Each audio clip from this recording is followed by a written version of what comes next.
கெட்டிமேளம் serial நாளைக்கான எபிசோடில் என்ன நடக்க போகுதுன்னு ஒரு சூப்பரான ப்ரோமோ ரிவ்யூ பார்க்கலாம் வாங்க. என்னோட ரிவ்யூ பிடிச்சிருந்தா லைக் பண்ணுங்கள். மகேஷ் அஞ்சலி கிட்ட மொபைலை கொடுக்க சொல்லி கேட்குறாங்க. அப்போது அஞ்சலி மொபைல் எதுக்காக கேட்குறீங்க அப்படின்னு கேட்க உடனே மகேஷ் வந்துட்டு ஏதேதோ காரணத்தை வந்து சொல்கிறாங்க. இல்லை நமக்குன்னு ஒரு ப்ரைவசி இருக்கணும், ஒரு சில ஹெல்த் இஷ்யூலாம் இருக்குது, அதனால் இந்த ரூமில் மொபைல் வைக்க வேண்டாம், வெளியில் அதை வச்சிடலாம் அப்படின்னு சொல்லி கேட்க அஞ்சலியும் சரின்னு இந்த மொபைல் எடுத்து கொடுக்குறாங்க. அப்போது மகேஷ் அதை வாங்கிட்டு இதை நான் வெளியில் வச்சுட்டு வந்துடுறேன் அப்படின்னு சொல்லி மொபைல் எடுத்துக்கிட்டு வெளியில் வந்து அஞ்சலியோட மொபைலில் வந்து கால்லாக வந்து செக் பண்ணி பார்க்குறாங்க. அதில் அஞ்சலி அவங்க அம்மா கிட்ட பேசியிருப்பாங்க.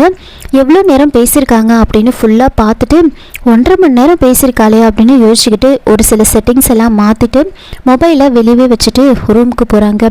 நேராக போயிட்டு அஞ்சலி கிட்ட அப்படி நல்லா பேசுகிற மாதிரி பேசி, நீ உங்கள் வீட்டுக்கு அத்தனை முறை கால் பண்ணியிருக்க, உங்கள் அம்மா கிட்ட அவ்வளோ நேரம் பேசியிருக்க, ஏன் எனக்கு ஒரு கால் கூட பண்ணலை, எனக்கு பண்ணணும்னு உனக்கு தோணலையா, ஏன் என்கிட்ட பேச உனக்கு பிடிக்கலையா அப்படிலாம் கேட்டதுமே அஞ்சலி வந்துட்டு அப்படிலாம் எதுவும் இல்லை, எனக்கு கொஞ்சம் கூச்சமாக இருந்துச்சு, வேற ஒன்றும் இல்லை அப்படின்னு சொல்கிறாங்க. இல்லையே உங்கள் அம்மா கிட்டே நீ அவ்வளோ நேரம் பேசியிருக்க, ஏன் என்கிட்ட பேசல அப்படின்னு திரும்ப அதையே கேட்க, அப்போ அஞ்சலி எனக்கு நீங்கன்னா ரொம்ப பிடிக்கும், எனக்கு ஃபோன் பண்ணுறதுக்கு கூச்சமாக இருந்துச்சு, அதனால தான் நான் பண்ணலை அப்படின்னு சொல்லிட்டு இருக்காங்க.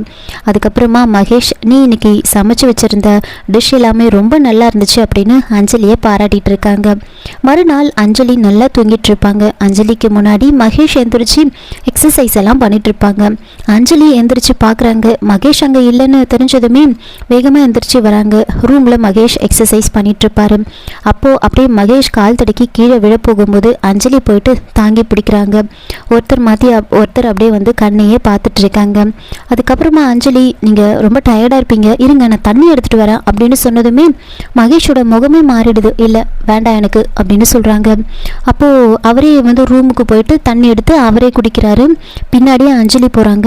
ரொம்ப கோவமாக முகத்தை ஒரு மாதிரி வச்சுக்கிட்டு, நீ ஏன் காலையில் சீக்கிரமாக எழுந்திரிச்சு இந்த மாதிரி என் கூட எக்ஸசைஸ் பண்ணக்கூடாது அப்படின்னு கேட்க அஞ்சலி இப்போதைக்கு வேண்டாம், சரி இருங்க நான் உங்களுக்கு காஃபி போட்டு எடுத்துகிட்டு வரேன் அப்படின்னு சொல்ல உடனே மகேஷோட முகம் மாறுது. இல்லை வேண்டாம் நானே காஃபி போடுறேன், நீ போயிட்டு முதல்ல ஃப்ரெஷ்அப் ஆகிட்டு வா அப்படின்னு ஒரு மாதிரி சொல்கிறாங்க. உடனே அஞ்சலி ஆமால அம்மா சொல்லியிருக்காங்க கிச்சன் போகிறதுக்கு முன்னாடி குளிச்சுட்டு தான் போகணும்னு சொல்லியிருக்காங்க, நான் போயிட்டு ஃப்ரெஷ்அப் ஆகிட்டு வந்துடுறேன் அப்படின்னு சொல்லிட்டு அஞ்சலி போகிறாங்க. அதுக்கப்புறமா மகேஷ் கொஞ்சம் நார்மல் ஆகுறாரு. இன்னொரு பக்கம் துளசி வெற்றி கிட்ட ரொம்ப ஸ்ட்ரிக்டாக பேசிடுறாங்க. இங்கே பாருங்கள் நீங்கள் பண்ணுறது எதுவுமே சரியில்லை, தீபா கிட்ட நீங்கள் ஒரு பொண்ணு பின்னாடி போயிட்டு இருந்ததா மட்டும்தான் நான் சொன்னேன், அதுக்கு பின்னாடி நான் தான் இருக்கேன், நீங்கள் என்ன தான் ஃபாலோ பண்ணுறீங்க அப்படின்னு நான் வந்து சொல்லலை அப்படின்னு சொல்ல வெற்றி அப்படிலாம் எதுவும் இல்லை அப்படின்னு சொல்கிறாங்க.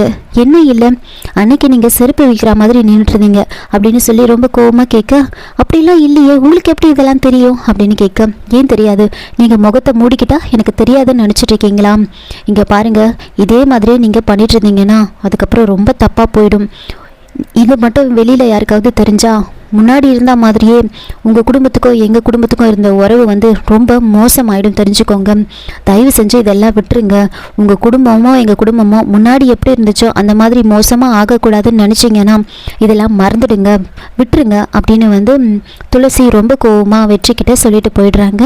அதுக்கப்புறம் மகேஷ் வந்து யோசிக்கிறாரு. அஞ்சலியை வந்து மொபைல் மூலமாக வந்து அந்த சிசிடிவியில் வந்து வாட்ச் பண்ணிகிட்ருப்பாரு. அஞ்சலி அவங்க அம்மா கிட்ட பேசிகிட்டு இருப்பாங்க.